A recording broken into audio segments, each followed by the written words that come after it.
Hello, it's me, Dismal Grin again. I wanted to share with you about.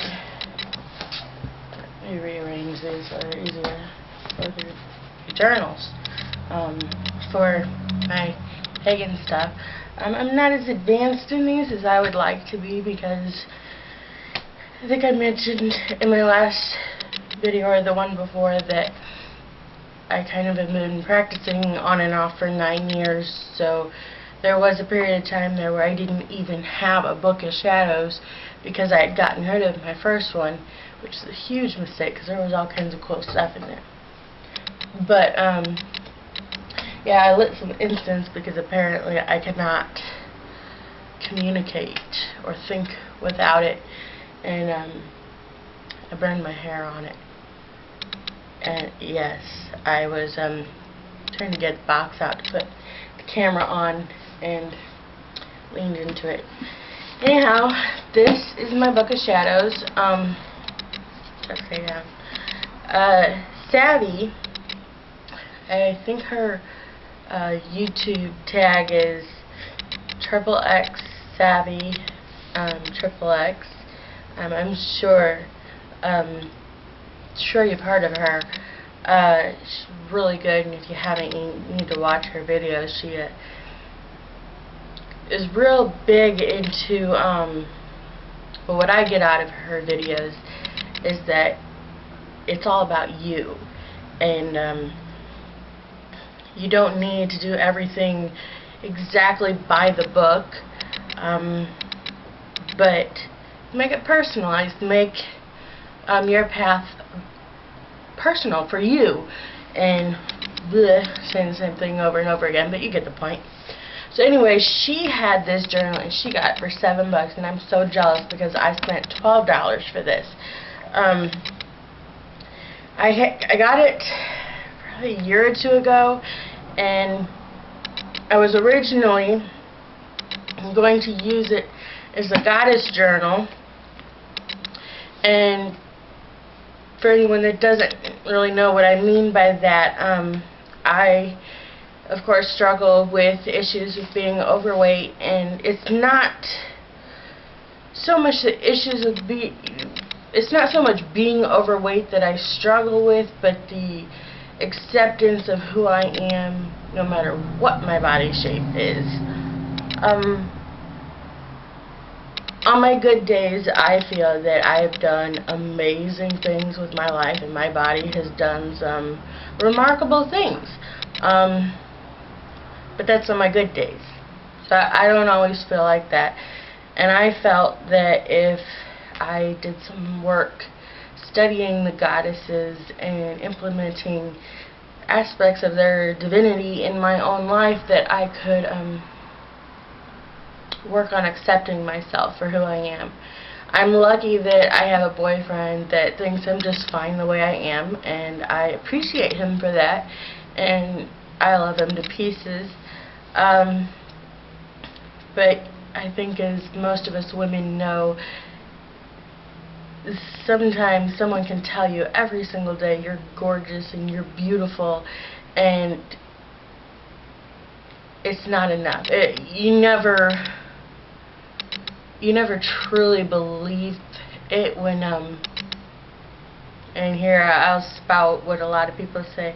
When you're bombarded with images in the media all the time telling you what beauty should be, it's hard to believe it when people tell you that you're beautiful and you don't fit that image.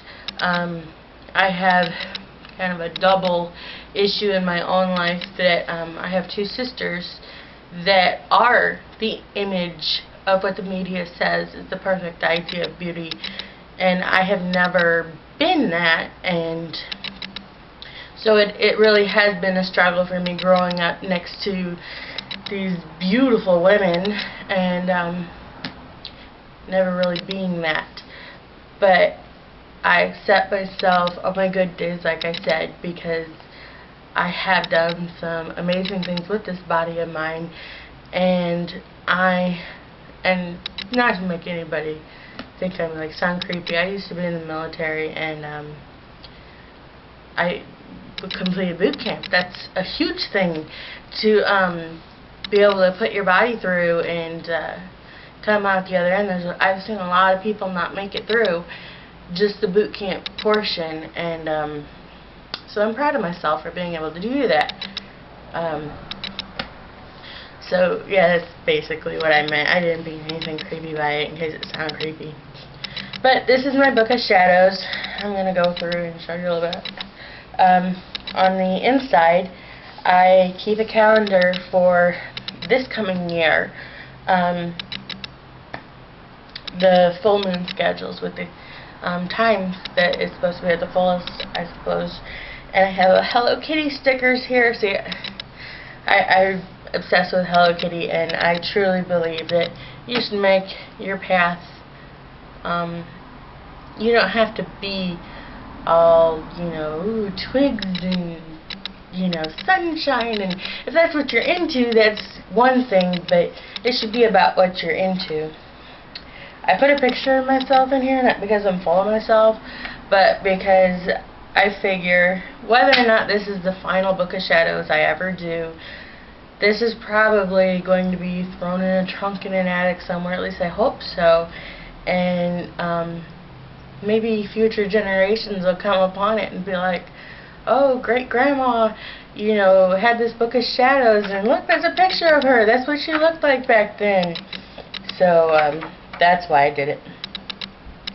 I didn't do a big dedication in this book, because, like I said, I have been studying and practicing on and off for 9 years, and I just didn't feel like I needed to go through another rededication ritual type of a situation. So I just used my magical name and said that I dedicate myself to the goddess. And just real simple, and put the date. I love fairies, and I use the fire fairy for my sign, which is a Leo. I don't know if you can see that.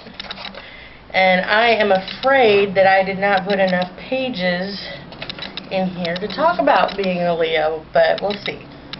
And this is where I decided to start drawing, because I've seen all these pictures people have on YouTube of their book of shadows with beautiful drawing, and guess what? I'm not an artist. I can't draw, and it's not one of my talents.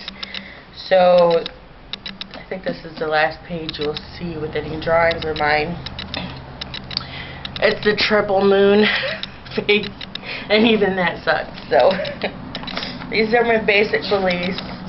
I have 13 principles of belief, the 12 laws of karma, yada yada yada, 13 goals of a witch, the witch's creed. I have in here